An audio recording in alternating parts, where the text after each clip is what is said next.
Welcome back to the Kerner office. It is Friday, therefore it's time for HoldCo Bros with Nick and I. We talked about three things today, quick and dirty for you. We gave an update on our perfume vending machine business, which is now called Side Vending because we're selling other types of vending machines. It's kind of a crazy story. We talked about a company called the Pros Closet that just got shut down. Crazy story there. 300,000 email addresses going to waste. We talked about how you can monetize other companies' email addresses. And then we talked about negotiations as a service, or what I like to call I only eat when you eat. You're going to love it. Quick, it's easy. Enjoy. All right, so time for a little perfume vending update. So over the summer, launch of Reel, it goes viral about a perfume vending machine. We start selling perfume vending machines. We sold a little over $100,000 worth. And then our two rockstar sales guys left in the same month. One of them took another job. One of them started a company. And that's kind of the sucky part of having a company called Co-Founders is that all these guys want to go start other businesses. What are you going to do? It's a trade-off. Yep. So we went from sales every week to zero sales because zero salespeople. But we just hired 3 salespeople, all of them rock stars, very excited. And we have 3 products now. We're no longer PV, perfume vending. Nick, what are we selling? What are we selling, Nick? Dude, what are we selling? All right. So we got perfume vending machines. People know about that. They're not really super popular here in the States, but they're popular in Europe. You go up to it, you pay money, you get a spray of a perfume. Then Chris had this post. It's a machine that cleans motorcycle helmets. Randomly went viral. And then we are also now selling, drumroll please, cotton candy vending machines. Of course we are. Most people are like, oh, I had an accident this weekend. Oh, what happened? Oh, I tripped in the yard while I was doing yard work. No, Chris is like, oh, I had an accident this weekend. Oh, what happened? Oh, I tweeted and started a new 6-figure business. I'm sorry. Or posted a video because that's more accurate lately. But yeah, cotton candy vending machines are just so obvious because it's so visual. You're selling to kids. The margin is like, somehow the margin's over 100%. I don't know how that math works, but it's there. And so like people want to post about it. The kids want to buy it. The thing's on wheels. So I posted a video about it and it went semi-viral and we got a bunch of leads and we got over 2,000 leads on the helmet cleaning vending machine. And now it's like, we've accidentally started a company that makes videos that drives leads to sell random vending machines. Well, and what's crazy about it, to your point, like when we first posted about this in August and we got a bunch of traction, we had sales guys. We didn't think we were starting a real business. It was like, oh, cool, we'll just capture this opportunity. And now we've actually created a proper business. We've talked about this all the time. It always takes longer than you think and costs more than you budgeted for. You know what I mean? Like here we are now, almost November. And yeah, we've sold almost $200,000 worth of vending machines, but it still feels like we haven't even scratched the surface of the opportunity just because we've been creating the foundation in order to grow it. Yeah. It takes longer than you think. It costs more than you think. And your projections almost never are hit. Yeah. I think there's like always two, in my opinion, two ends of the spectrum. 2 of 3. Either you blow past your projections, you just freaking crush it. Like we did with Mining Syndicate, right? Like out of the gate, $10 million in the first 3 months revenue. And you're like, holy crap, I didn't even think that was possible. Or you significantly like undershoot your projections. You took longer. It's not that anything went bad. You just don't know what you don't know at the time. That's why so many entrepreneurs are like, if I knew everything I knew now, I wouldn't do this business again. It's just because you don't know. I had this conversation. I think ignorance can be a really good motivating force to get you to do something. Because if you actually knew everything, you would never start. Yeah. My wife says, Chris, you're ignorant. I said, but Nick said that's a superpower. So. Did she say ignorant or ignorant? I have to make a call. Okay. I heard it. Anyway, so that's a quick update. It's a fun business. Yeah. Shout out to the 3 sales guys. We got Gage, we got Terrell, and we got Jeff. That was his name, Geoff, which is freaking amazing. And we are stoked to have them and building a really cool team. That's right. All right. Little story here. So what happened during COVID? I'm going to tell you what happened because a lot of things happened. Everyone bought bikes. Okay. Are we in agreement? Everyone bought bikes. Okay. I don't know. I didn't buy a bike. I bought bikes because you bought a Peloton. So I bought all the bikes. I bought bikes. Okay. I went over to Chris. I've been to Chris's house many times. He's got a Peloton in his room, but he's also got this like little contraption that allows you to take your real road bike, bring it into your room, and like it acts like a Peloton. But I don't even know how to describe it. But I'm like, well, what's the point of the Peloton? And you're like, oh, well, if I want to take one of the classes, hello. Dude, when Rachel's teaching, go, guys. Okay, 17, 18, feel the pump, coming down. It's so obvious what's different about these, Nick. On the Peloton, you're taking virtual classes with virtual people, and it's like so fake. It's just fake and Right. synthetic. But on the Wahoo, which is the name of the contraption that you put your bike on, where you connect with Zwift for $15 a month, you can ride in a virtual world against people all over the world. Okay, it's much more real. It's much more real. It's totally Okay. different. All right. So everybody during COVID bought a bike is where we Yeah. landed. So this is what I bought. I bought a Peloton bike. I bought a Peloton treadmill. I bought a bike to put on my Wahoo contraption so I could ride in the virtual world via Zwift. Then I bought a road bike for the road to get outside. Of course. Of course. And then I bought a mountain bike. Right. Okay, so that's For 5. the mountains in Texas. Thankfully, Right. all of this happened while Mining Syndicate was going from 0 to 10 million, and I had money for all this stuff because I have not bought a bike since. And for people who don't know, Chris is the cheapest person in the world. So for him to buy 5 essentially of the same thing, it just tells you how much discretionary income he had at the time. Yes. Anyway, I bought my 2 real bikes from a business called the Pros Closet. The Pros Closet has been around for 12, 13 years. They're based out of Denver, and it's pretty much like a CarMax for bikes, but online only. You can sell your bike to them and ship it to them, or you can buy used bikes from them. Also accessories, new bikes, etc. But really, it is an 8-figure used bike business called the Pros Closet. Okay. Jeez. They were doing well before COVID. Then COVID hit. They were doing really well, and they went the VC route. And they raised, I want to say, $55 million. Now, let's be very clear, Nick. This is a Shopify store. It's a Shopify store. Right. Period. And so what was interesting was if I'm in Texas, they're in Denver, I want to sell my bike to them, they would ship me like a bike box, and I could break down my bike and ship it back to them. But here's what they did wrong. They paid way too much for their trade-ins because the value of bikes went crazy in 2021, 2022. They paid too much, and then everyone stopped buying bikes, but they paid way too much for these bikes. They couldn't unload them. They've got a glut. And I went to the website the other day to look for something. I hadn't been there in a year. And it literally said, we have 1 more bike left in stock. We're going out of business. It's been a great ride. Great 13 years. What? And then this is on their website. They said, we have sold over 50,000 bikes. And then they didn't say how many accessories, but 50,000 bikes. And the average bike on the Pros Closet is like $3,000. So what's that? 150 million? 150 million.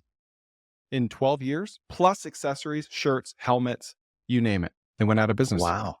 How are they going out of business? Especially when you raise $55 million. Well, I guess when you just buy all that inventory. Maybe that's why they're going out of business, right? Because like no exit scenario was good enough to pay off their shareholders. Dude, They're that's so insane. diluted.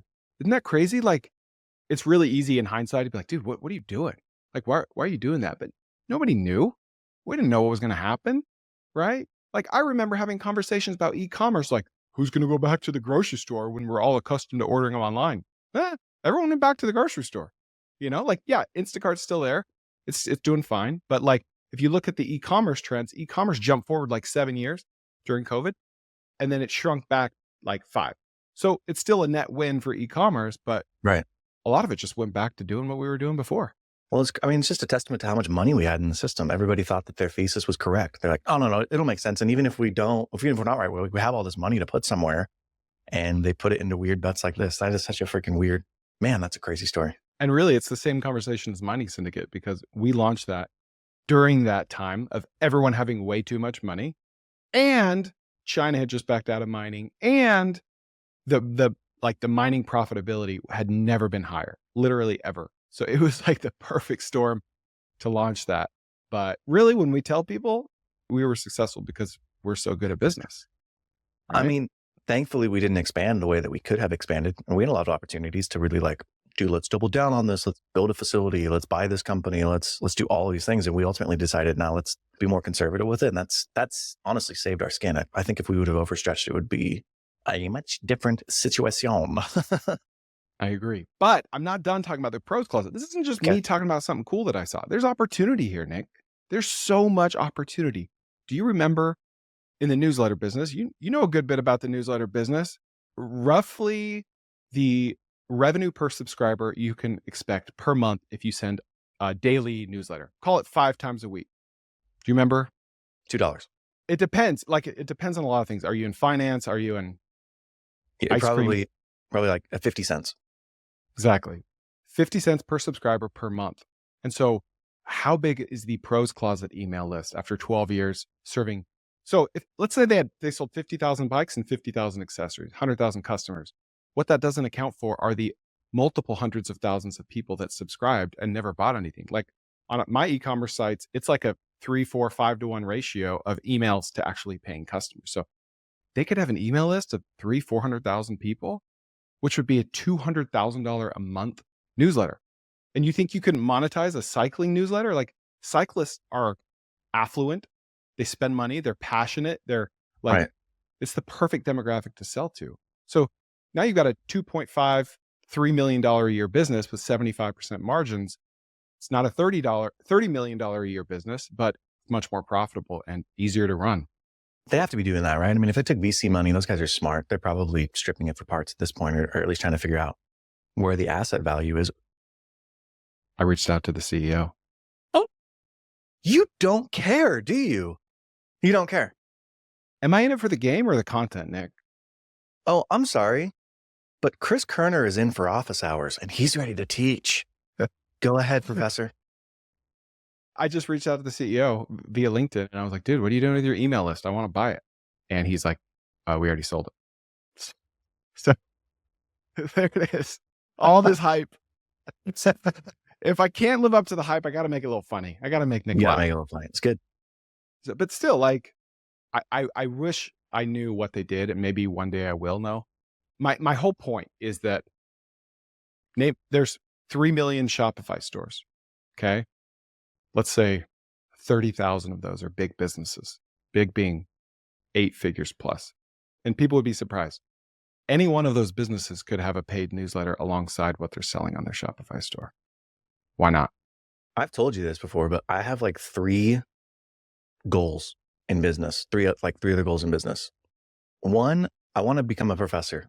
Adjunct would be perfectly fine by me. I'd love to teach at a university. I think that'd be super fun. 2, I want to buy a business out of bankruptcy. Like I want one of those stories that's like, so yeah, I bought it for $500,000 and now it's a $20 million a year company. I just think that's really cool. And this is one of those types of stories. I think that there are a lot of other opportunities out there, but how do you find them? Like that's my thing is I'd love to find one of these that are like going out of business or just shutting their doors, but what's the game there? How do you find them? We talked about this like 2 months ago. You sell to one to sell to many. You go through the CPA or you just freaking tweet about it. And like people that have failing businesses are not going to be talking about it, but they will in the DMs if they think you can help them. Dude, You know, the third goal I have, I want to own commercial real estate. I know that's like stupid, but you have a fourth though too. What is it? Did I forget it? What is it? Yeah, I thought you wanted to own like a restaurant or something. Oh no. Like no, like seriously, like something where like an ice cream shop. You've talked about that. Yeah.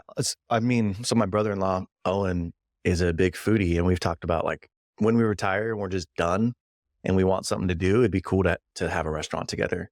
That's just like small town. Maybe we sell ice cream. Maybe we just sell like caramel apples or like it's kind of specialized. It's not necessarily a big old restaurant, but I just think that would be fun to keep you busy. Like I'm not thinking of that as like, oh, that's going to make me money here. That's going to be a bucket list item. That's a good one. That's what I want to do with barbecue.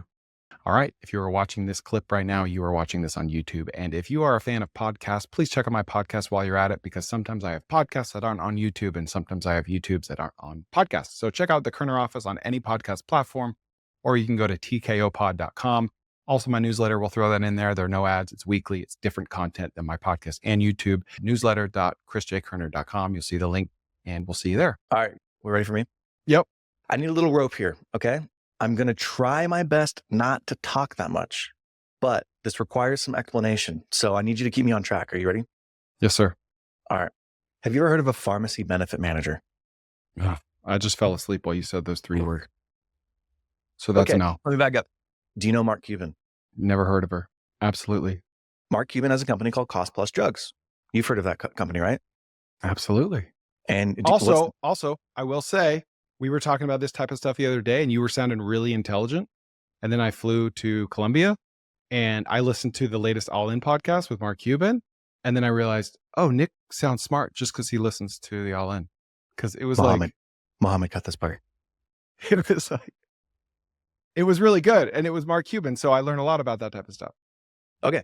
So Mark Cuban has this company called Cost Plus Drugs, and this is going to be a play on that. But it's a pharmacy benefit manager. And what a pharmacy benefit manager does is you or I as an individual can't go to a pharmaceutical manufacturer and just buy our drugs directly because we couldn't afford the price. So the pharmacy benefit manager kind of acts as a middleman. They negotiate bulk pricing and then they sell to the end user. Typically, the pharmacy benefit manager is working with a company. So the company utilizes a pharmacy benefit manager to purchase drugs on their behalf. I want you to guess how big the pharmacy benefit manager industry is. I'm just going to sound like an idiot. I don't know. 30 billion. $590 billion. Mohammed, literally edit this out, please. I do have some pride left. Dude, it's massive. It's massive. So it's a massive industry. It's a massive expense to businesses. So on a yearly basis, companies spend on average $1,000 per year per employee on pharmacy benefits. And the way that it works is there are thousands of drugs, right? So like, how do you know what price you've negotiated on what drugs? Is they have this thing called the formulary. Again, I know I'm getting in the weeds here, but this is important. They have this thing called the formulary that spells out exactly how much each drug costs. And then you purchase at that price. So, but there's a problem here. There's no transparency in the industry. Typically, PBMs and manufacturers have non-disclosure agreements. So other PBMs don't know what other PBMs are necessarily purchasing those drugs at, right? So when they go to negotiate with the manufacturer, there's some asymmetric information that the manufacturer has that the PBM doesn't. The flip side, companies, pharmacies, they also don't know what other companies and pharmacies that are purchasing from the PBMs are paying for specific drugs. So the PBM has a lot of pricing power. So it's very opaque. You don't know necessarily what people are paying because of either non-disclosures or these companies just want to keep the margins for themselves. Okay. So we went over, there's two ways you can buy drugs. It's either through the PBM or through the manufacturer. Some companies, when they get big enough, become self-insured. Have you ever heard that word before? And what that means is like they're eliminating the PBM essentially in this case. They no longer need the PBM to go negotiate on their behalf because they have enough purchasing power to go and negotiate directly with the manufacturer. But again, they have to negotiate the formulary. They have to set the prices first. And still the manufacturer has some asymmetric information. So enter Cost Plus Drugs. Mark Cuban's company publishes their formulary online. His whole thesis is, look, we're just going to mark up 15%. So we don't really care. This is what we're paying for these drugs. And then we mark everything up 15%. It's now out in the open what a big company like Mark Cuban's company pays for these drugs. The average markup is about 30%. So if you're spending $1,000 per year per employee, the pharmacy cost, if you will, is like $770 and the employer markup is $230. So you're paying $230 essentially of profit to the PBM who's in between you. With Cost Plus, if it's still $770 for the pharmacy, you're now paying $115 difference. You're saving $116 a year per employee. So if you switch to Cost Plus, that's how much money you'll save. Let's call it $100 per employee per year. Think about companies with 1,000 plus employees, right? $100 per employee per year all of a sudden becomes $100,000 a year in savings. All right. This is where I think the business opportunity is. I think you could start a business where you just reach out to companies and you say, hey, look, you negotiate your formulary every year, right? Yep. All right. And the company could negotiate with the PBM or they could negotiate with the manufacturer. It doesn't matter whether it's the middleman or the actual manufacturer. And you say, hey, look, I will help you reduce your overall spend on pharmacy. I just want you to pay me a percentage of what I save you. And they'll say like, oh, okay, how are you going to do that? And you don't necessarily have to give away your secret sauce, but you can now go and see publicly what prices Cost Plus Drugs are charging. And you can use Cost Plus as a stalking horse. You can say, hey, look, PBM, either you renegotiate with us or we're going to go to Cost Plus. Or you go straight to the manufacturer and you say, hey, look, I know this is what Cost Plus is paying for, buying for these drugs. I want it even cheaper. Use that data to essentially level the playing field. There's no longer this asymmetric information that either the PBM or the manufacturer are negotiating with, because now you've leveled the playing field. And I think that there is a ton of money to be made just by reaching out to these companies and either saying, I can look at your formulary and show you which drugs you need to negotiate harder on, or I'll do this for you as a service. What do you think? I love it. First of all, let me get my jokes out of the way before I respond to it. Hey, Siri, remind me to email the president of Marvel to make a new movie series where he assembles a cast of characters called The Formulary. Okay, I was muted, right? What's up? What's up? Love it. Second of all, I think it's a good bit if you're talking to someone like at a dinner party and they say something confusing, and like, you've heard of that, right? And you're like, oh, PBM, yeah. All you got to do is make it an acronym, and they'll assume you know what you're talking about.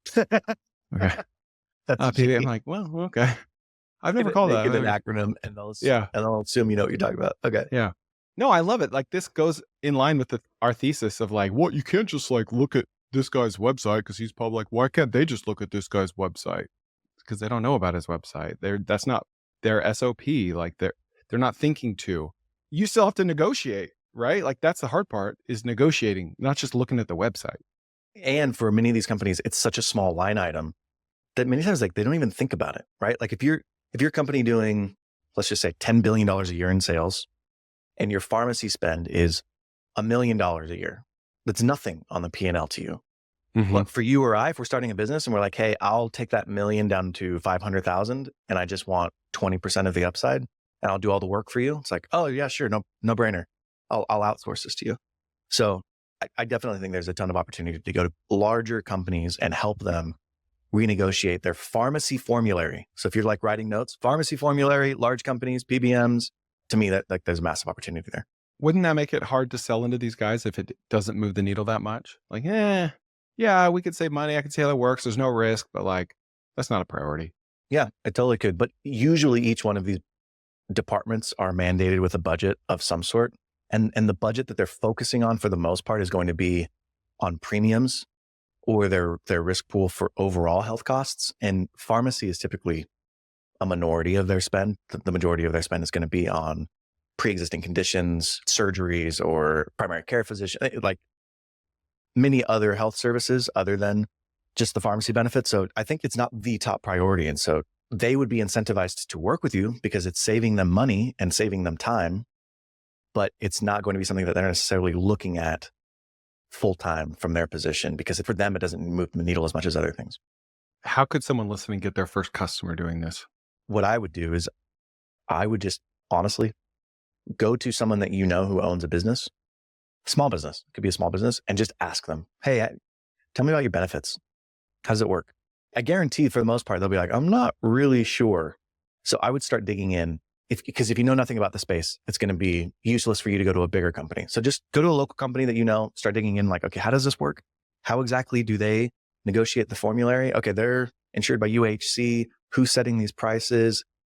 And then once you get a little bit familiarized with it, I would honestly go to LinkedIn and just look at people in your local area or your network that are working for large companies that are in a either human resources position or an executive position on the finance side, CFO, controller, et cetera. Message them and be like, hey, when you renegotiate this year for your benefits, please let me know. I have a program that can save you 30% on your pharmacy benefits. For the first customer, you said to get a business owner. What type of business would he own, for example? Well, they have to have some employees that they help pay for benefits for. So it's probably going to be somebody that has at least, I think the number is 20 employees. I can't remember what the Affordable Care Act mandates, but if you have something like 26 or something, it's somewhere in that ballpark. Where if you have over a certain number of employees, you have to offer health benefits. Otherwise, your employees can just go get benefits on the exchange. So it has to be somebody who has a business that's like, let's just call it 30 employees or larger. And then after that, it doesn't matter really what the business is. They just have to have a certain number of employees that cross the threshold to require them to provide health insurance. So you could just like use Manta or some other generic business database and sort out all the ones smaller than, call it, I think it's like 1 to 50, 50 to 100. Just sort out everything under 50 and start reaching out to them. If you were just going to do it cold, I would do it locally because you want to be able to go meet with them in person. I mean, health benefits in particular are just a very intimate, I guess, thing to renegotiate. So I would look for local business owners that fit that profile. I think I tweeted about this. I call it like the I eat when you eat. It's kind of like the idea of the FedEx savings. I don't remember where I talked about this, but this company that I use called 71 Pounds, they would audit your FedEx labels. And if anything was late, they would automatically file a dispute. And whatever they recovered, they would take 30 or 40% of. And it was really time consuming and manual for a business owner to do this for himself. But they had automations hooked up where they could do it with Zapier, right? Just a beautiful business model. All right. So before we wrap up this episode, we want to do something new. We want to call it marry, date, or kill on these 3 ideas. So to recap the 3 ideas, perfume vending machines. And what we're saying here is the general idea of using social media to generate attention for a high value asset and then reselling it, an asset that someone else manufactures. That's the idea in general. The second idea is that of repurposing someone else's newsletter. Maybe it's an e-commerce newsletter, maybe it's a manufacturing company, anything, to make like an ad-driven newsletter out of it to monetize to the tune of hopefully 50 cents per subscriber per month. It could be your newsletter, it could be someone else's, you could piggyback. And the third idea is pharmacy negotiations as a service and or cost savings as a service, benefits negotiations as a service, and you monetize by taking a percentage of money saved, correct? Correct. All right. Marry, Yeah. date, or kill. I know it was my idea, and I'm being selfish. I would marry the pharmacy negotiations or just negotiation of a service. I would. Why? I'll tell you. Hold on. Just let me Okay. say Yes, this to sir. you real quick. Yes, sir. I would marry pharmacy negotiations as a service. I would date Pros Closet, and I would kill perfume vending. All right. So I would marry Pros Closet. I would date pharmacy negotiations, and I would kill perfume vending We both would kill perfume. Okay, why would you kill perfume vending? because it's reliant on going viral. And that's 100%. really hard. That was the same hard reason to I do. had. Yep. Yeah. It doesn't work unless you have some way or some putty who can make something go viral. Totally agree. Why would you marry Pros Closet over the pharmacy negotiations? Because to me, it seems a lot more approachable. I can wrap my mind around it. It falls in line more with my background. That is so funny because that's the exact reason why I picked the pharmacy negotiations, because I was like, I just know that so much better than going and repurposing somebody's newsletter. Yeah. That makes sense. Genius. All right. I love it. All right. Part 2 of this episode will be a week from today on Friday, where we'll talk about GPT for Google Sheets and all the many ways you can use AI inside Excel or Google Sheets. We'll talk about an interesting dating idea, and then we'll talk about a business called Water Finds that I think you will water finds interesting. Anyway, share, like, subscribe, even though I have a lot of dumb jokes.